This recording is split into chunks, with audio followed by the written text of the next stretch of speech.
ሰላም ጤና ይስጥልን ውድ ተመልካቾቻችን አድማጮቻችን ይህ ማዕደ ዜና ነው።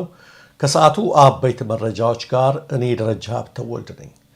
የጤና ባለሙያዎች ከመብት ጥያቄ ጋር ተያይዞ የጀመሩት ሙሉ በሙሉ የሥራ ማቆም አድማ በዛሬው ዕለት ለሁለተኛ ሳምንት ተጠናክሮ መቀጠሉን ከተለያዩ የአገሪቱ ክፍሎች ከሚገኙ የጤና ተቋማት የሚወጡ መረጃዎች ያመለክታሉ።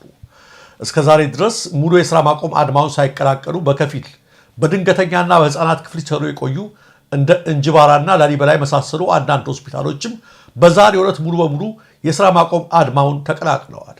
አንዳንድ ዩኒቨርሲቲዎችና ሆስፒታሎች አርብ ዕለት ባወጡት ማስታወቂያ እስከ ዛሬ ሰኞ ድረስ ወደ ስራቸው ለመመለስ ሪፖርት በማያደርጉ ላይ የማባረር እርምጃ እንደሚወስዱ ቢያስጠነቅቁም ምንም የተለወጠ ነገር እንደሌለ፣ ይልቁንም የጤና ባለሙያዎቹ በማስፈራሪያው ይበልጥ ቁጡ መሆናቸውን ንቅናቄው ባሰፈረው ጽሑፍ አመልክተዋል። ነገሩን በአስተውሎት መንገድ ከማብረድ ይልቅ በኃይል አማራጭ ለመፍታት በመወሰን እስካሁን ወደ 208 የጤና ባለሙያዎችን ያሰረው የብልጽግና አገዛዝም አሁንም የማሰር እርምጃውን እንዳላቆመ ተገልጿል። በትናንትናው ዕለት በጎጃም የመተከል ሆስፒታል ዶክተሮች መታፈናቸውን የሕክምና ባለሙያዎች ንቅናቄ አስታውቋል። ከአንድ ቀን በፊትም ከቻግኒ ሆስፒታል ብቻ ዶክተር ሄኖክ አብርሃም፣ ዶክተር ፈቃዱ ሙሉነህና ዶክተር ያሬድ ስማቸው በአገዛዙ ጸጥታ ኃይሎች መታፈናቸውን ንቅናቄው ገልጿል። ይህን ተከትሎ የሰብአዊ መብት ተሟጋቾች የኢትዮጵያ መንግስት የመብት ጥያቄ በማንሳታቸው ምክንያት ያሰራቸውን የሕክምና ባለሙያዎች ያለምንም ቅድመ ሁኔታ እንዲፈታቸው መጠየቃቸውን ቀጥለዋል። የሰብአዊ መብት ድርጅቶቹ የሕክምና ባለሙያዎች ለረጅም ጊዜ መብታቸውን ለማስከበር በትዕግስት ሲያቀርቡት የቆዩት ጥያቄ ምላሽ ባለማግኘቱ ወደ አድማ መግባታቸውን በማውሳት መንግስት ያሰራቸውን በመፍታት ችግሩን በኃይል ሳይሆን በመነጋገር እንዲፈታ እያሳሰቡ ናቸው። የመዲናዋ የአዲስ አበባ ነዋሪዎችም ራበኝ ያለ ሰው እንዴት ይታሰራል በማለት የሐኪሞችን እስር እያወገዙ ነው። የኮሪደር ልማት ነው ሲባል ሰው ንቅል ብሎ ዳርዳር ወጣላችሁ፣ በምትፈልጉት መንገድ ሰራችሁት፣ ስትፈልጉ አንጥፋችሁ ብሉበት፣ ስትፈልጉ ሳይክል እንዱበት፣ አይመለከተንም። የቦሌ መንገድ አበቦች ከ11 ሰዓት ተኩል ጀምሮ በቂ ውሃ ይጠጣሉ። የአዲስ አበባ ህዝብ በሳምንት አንድ ቀን ንጹህ ውሃ አያገኝም። ኦኬ ብለን ትተናል። ለምንድ ነው አዲስ አበባ ሌሊቱን ሙሉ ስታብረቀርቅ ታድራለች። የአዲስ አበባ ህዝብ ግን መብራት አያገኝም፣ ይከፍላል፣ የመብራት ይከፍላል። ለምንድ ነው የማይለመድ ጥያቄ ሲነሳ ማሰር ምን ማለት ነው?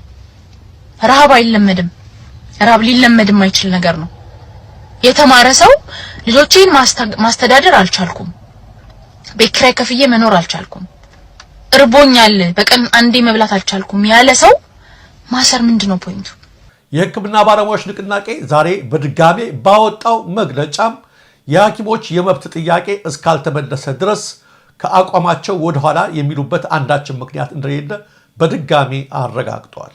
ጃዋር መሐመድ ለኤርትራው ፕሬዝዳንት ለኢሳያስ አፈወርቂ ኦሮሞማ የሚለውን አገላለጽ አስመልክቶ ምላሽ ሰጠ። የኤርትራው ፕሬዝዳንት ኢሳያስ አፈወርቂ ትናንት ያደረጉትን ንግግር ትርጉም ማዳመጡን የገለጸው ጃዋር በሁለት ቁልፍ ነጥቦች ላይ አስተያየት መስጠት ፈልጋለሁ ማለት ነው ምላሽ መስጠት የጀመረው። ፕሬዚዳንት ኢሳያስ የቀድሞ የጦር አጋራቸውን አብይ አህመድን የኦሮሞን ጥቅም የማይወክለውን የኦሮሞማ ርዕዮተ ዓለም የሚያራምድ በማለት ከሰዋል ያለው ጃዋር በዚህ ንግግር ግን ደስተኛ አለመሆኑን ገልጸዋል። ኦሮሞማ ማለት የፖለቲካ ርዕዮተ ዓለም አይደለም ያለው ጃዋር ይህ ቃል የኦሮሞ ማንነት ወይም ባህል መግለጫ ቃል ነው ብለዋል። ልክ ኤርትራዊ ወይም ኩኩዩ እንደማለት ነው በማለትም አብራርቷል።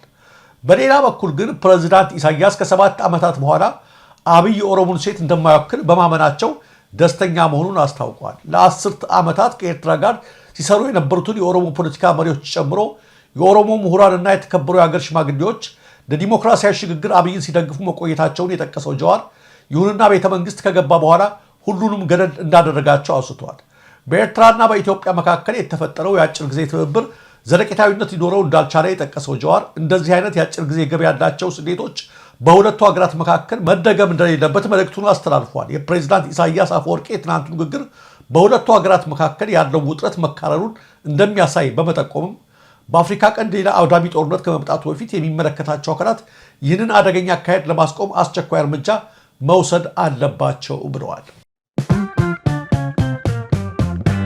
በጎንደር ከመካነ ኢየሱስ ወደ ፋሲለደስ ሲጓዙ በነበሩ የመከላከያ ኃይሎች ላይ በተፈጸመ ደፈጣ ጥቃት እጅግ ከባድ ጉዳት መድረሱ ተሰማ። የዓይን ምስክሮች ከስፍራው ሲናገሩ በጥቃቱ 2 ሲኖትራክ እና 4 ፓትሮል ሙሉ ወታደሮች ሰለባ ሆነዋል ብለዋል። በሁለት ሲኖትራክና በአራት ፓትሮል ተሳፍረው ከደቡብ ጎንደር ዞን እስቴ ቀጠና በመነሳት በመካነ ኢየሱስ አድርገው ወደ ፋሲለደስ ሲጓዙ የነበሩት ወታደሮች ጥቃቱ የተፈጸመባቸው ልዩ ስማቸው ሸምበቆችና ብራደጌ በተባሉ በሁለት ቦታዎች ላይ እንደሆነ ተነግረዋል። በደፈጣ ጥቃቶቹ ከወታደሮቹ ጋር አብረው ሲጓዙ የነበሩ የወረዳ አመራሮችም ሰለባ መሆናቸው ነው የተነገረው። አምቡላንሶችና በርካታ ፓትሮሎች የተመቱ ወታደሮችን ሲያመላልሱ ማየታቸውንም የዓይን እማኞቹ ተናግረዋል። እንዲሁም ጉዳት የደረሰባቸው ሲኖትራኮችና ፓትሮሎች ባለበት ቦታ ተለብልበው ቆመዋል ነው ያሉት።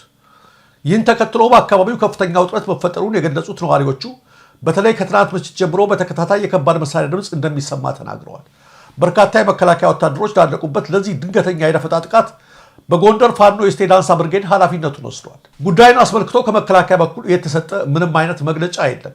የወረዳው አስተዳደር ሰራተኞችን ስልክ አግኝተን አስተያየታቸውን ለማካተት ያደረግነው ጥረትም በጉዳዩ ላይ አስተያየት ለመስጠት ፈቃደኛ ባለመሆናቸው ሊሳካ አልቻለም። ከአፋር ወደ ትግራይ ጭነቶችን ይዘን እንዳናልፍ ተከለከልን ሲሉ የከባድ መኪና አሽከርካሪዎች ገለጹ።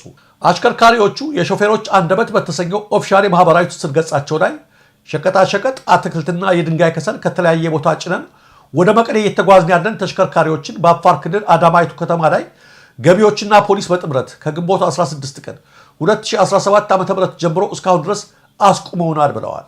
ምክንያቱም ባላወቅነው ሁኔታ የጫናችሁትን ጭነት መሬት ላይ አራግፋችሁ ካሳያችሁ በኋላ እንደገና ጭናችሁ ብቻ ነው መሄድ የምትችሉት በማለት የሚበላሽ ጭነት የጫነውን ሁሉ አስቁመው ምርቱን ለብልሽት እኛን ደግሞ ላልተገባ እንግልት እየዳረጉ ነው ሲሉ ሾፌሮቹ ቅሬታቸውን አቅርበዋል።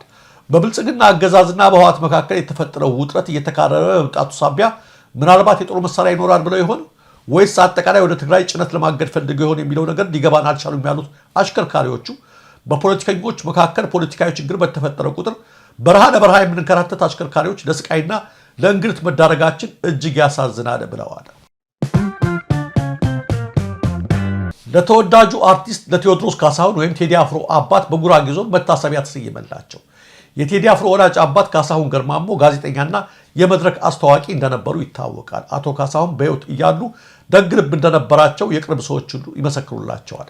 ከዛም አልፎ በገጠር ለሚኖሩ አቅመ ደካሞች፣ አረጋውያንና ሕፃናት ድጋፍ ያደርጉ እንደነበርም በተደጋጋሚ ሲነገር ይሰማል። በተለይ ደግሞ ትምህርት ቤት የመሄድ አቅም ያልነበራቸውን ሕፃናትን በመደገፍ እንዲማሩ ለማድረግ ከፍተኛ ጥረት ያደርጉ እንደነበር ይወራል። በዚህ በጎ ተግባር ውስጥ የኖሩት አቶ ካሳሁን ገርማሞ በአንድ ወቅት እንዲህ በችግር ውስጥ ያሉ ሕፃናትን ለመጎብኘት ወደ ጉራጌ ዞን ይጓዛሉ። የሄዱበት ቦታም ሶዶ ወረዳ ልዩ ስሙ እንደ ቡዬ መድኃኔዓለም ተብሎ ይጠራል። በወቅቱ በዚህ ስፍራ ተገኝተው በተመለከቱት ነገር ልባቸው ይነካል። በጊዜው ጓደኛቸው ከነበሩት ከአቶ ብርሃኑ ድንቄ ጋር በመሆንም ባደረጉት ከፍተኛ ጥረት ሕፃናቱ ጠሃሪ አካባቢ የትምህርት ዕድል እንዲያገኙ በማድረግ እስከ 8ኛ ክፍል ድረስ እንዲማሩ አስችለዋል። ለዚህ በጎ ተግባራቸውም ከበርካታ ዓመታት በኋላ የትምህርት ቤቱ አስተዳደር ድርጊቱን በማስታወስ እውቅና ሰጥተዋቸዋል። የታላቁን የመድረክ ሰው የደግነት ተግባራቸውንም ዘክረዋል። ከዚህም በተጨማሪ ለታላቁ የመድረክ ሰው መታሰቢያ ይሆን ዘንድ የትምህርት ቤቱ ቤተ መጻሕፍት በቴዲ ወዳጅ አባት በካሳሁን ገርማሞ ስም ተሰይመዋል። የአሜሪካው ፕሬዝዳንት ዶናልድ ትራምፕ የሩሲያውን አቻቸውን ፑቲንን እብድ ብለው ዘለፉ። ሩሲያ በዩክሬን ላይ ከባድ የአየር ጥቃት መፈጸሟን ተከትሎ የአሜሪካው ፕሬዝዳንት ዶናልድ ትራምፕ ቭላዲሚር ፑቲንን እብድ ሲሉ ዘልፈዋቸዋል። ሩሲያ በፈጸመችው ጥቃት ደስተኛ እንዳልሆኑ ያልሸሸጉት ትራምፕ ጠንከር ባለና ባልተለመደ ተግሳጽ ፑቲንን ምነካው ብዙ ሰዎችን እየገደለ እኮ ነው ብለዋል። አክለውም ፑቲንን ፍጹም እብድ በማለት ወርፈዋቸዋል። የዩክሬኑ ፕሬዝዳንት ቮሎዲሚር ዜሌንስኪ ሩሲያ በምትፈጽማቸው ጥቃቶች ላይ የአሜሪካ ዝምታ ፑቲንን እያበረታታ ነው ሲሉ ቀደም ብለው ተናግረው ነበር። ዜሌንስኪ የአሁኑን ጥቃት ተከትሎም በሩሲያ ላይ ከበድ ያሉ ማዕቀቦችን ጨምሮ ጠንካራ ጫና እንዲደረግባት ጠይቀዋል። ውድ ተመልካቾቻችን፣ አድማጮቻችን ስትከታተሉት የነበረው የሰዓቱ የማዕደ ዜና መረጃዎች እነዚህ ነበሩ። ለትክክለኛ ለወቅታዊ ለፈጣን መረጃዎች እንዲሁም ለቁም ነገር አዘል ዝግጅቶች ማዕደ ዜናን ይከታተሉ፣ ሰብስክራይብ ያድርጉ። ኢትዮጵያ ሀገራችን፣ ምስራቅ አፍሪካችን በሰላም በአንድነት በሞገስ በነፃነት በፍቅርና በክብር ለዘላለም ይኑር።